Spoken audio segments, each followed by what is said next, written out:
A gente quer saber a origem de tudo isso. Para isso, eu vou convidar o Dr. Juliano para estar aqui na tela do Tru, falar para a gente, doutor Juliano, como é que começou essa confusão toda aí, por que tem essa confusão toda e como surgiu isso historicamente. Show. Perfeito. Bispo, primeiro, boa noite a todos. Eu vou, primeiramente, aqui tentar resumir alguns bons séculos de história em apenas algumas frases, né? Um trabalho um pouco difícil, mas pelo menos para tentar contextualizar e a gente partir do início. No século IX ainda, como formaram essas duas nações, essas civilizações, como formaram esses povos que são muito parecidos em termos de cultura, em termos de características sociais. No século IX, tudo começou com uma província, um principado chamado Rus de Kiev.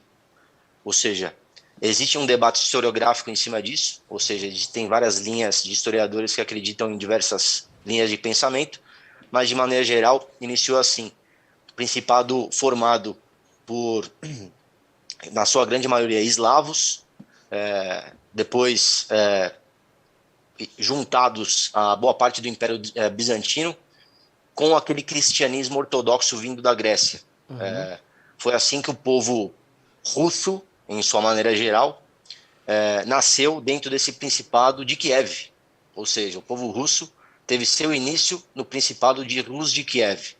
Alguns séculos depois, veio o Rus de Moscou, que naquela época, quando Kiev foi formado, ainda era uma província. Kiev, esse principado, foi tomado pelos mongóis. 2, 3 séculos depois, o Rus de Moscou retomou esse território e a partir daí teve a sua preponderância, a sua liderança regional como o centro daquele povo que dividia a mesma cultura, a mesma língua e o mesmo alfabeto, que é diferente do nosso, é o alfabeto cirílico. Então, um povo que divide todos esses laços, você com certeza forma uma grande nação, como foi o Império Russo por muitos anos, a União Soviética. Dado esse início, da onde surgiram esses povos que hoje formam os Estados-nação, como a gente conhece, Rússia e Ucrânia, a gente parte para responder a pergunta aqui do programa. Por que esse conflito começou? Para a gente também entender um pouco por que ele começou, eu queria trazer alguns pontos, sobretudo geopolíticos, porque a geografia tem fundamental importância para a gente compreender a razão do Putin ter invadido a Ucrânia. Sim. Então, vamos tentar explicar alguns pontos e vocês fiquem à vontade para me interromper quando quiserem.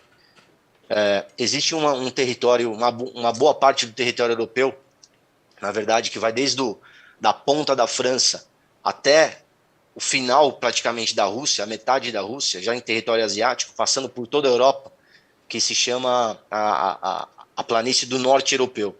Ou seja, o próprio nome diz, é um território plano.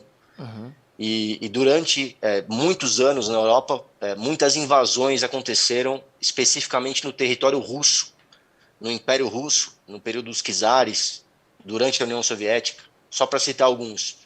Em 1605, os poloneses invadiram por essa planície. Em 1707, os suecos invadiram.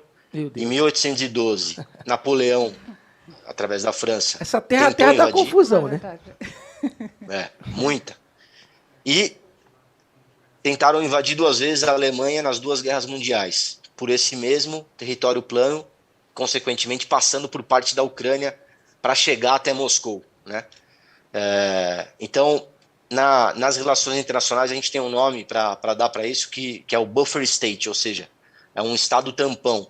A Ucrânia hoje ela é considerada um buffer state. O que ela representa geograficamente? Ela representa um tampão entre 2 potências. Aqui a gente está colocando a Ucrânia entre o Ocidente, que a gente conhece como um Ocidente capitalista, na sua boa parte democrata, com a Rússia, a antiga União Soviética e o Oriente, né?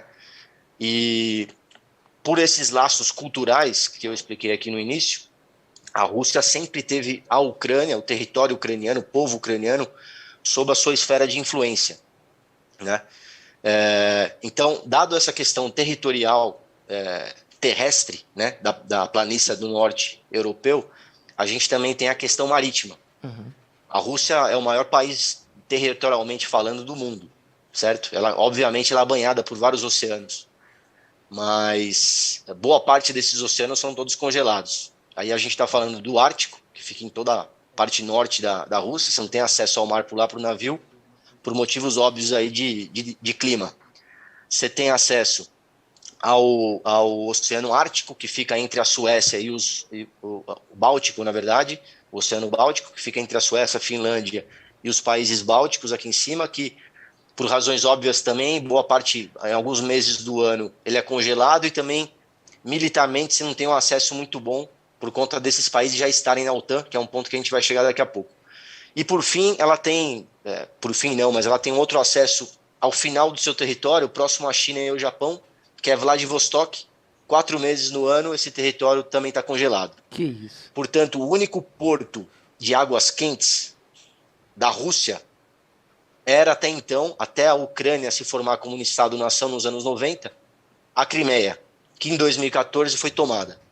Dado essas questões territoriais, tanto terrestres, de vulnerabilidade do território russo, bem como as marítimas, a gente já consegue compreender um pouco e, obviamente, tendo como exemplos todas essas invasões que ocorreram durante os séculos na Europa, em território russo, algumas das preocupações da Rússia sobre essa possível adesão à OTAN pela Ucrânia. Só para deixar claro, eu vou pular um pouco aqui, mas atualmente não existia nenhum processo aberto na OTAN de adesão à Ucrânia. Isso existiu em 2008, sobretudo, muito forte. Em 2014, uma conversa também, 13 e 14, e depois eu explico com mais detalhes. Mas atualmente não existia nenhuma conversa aberta sobre a adesão da Ucrânia à OTAN.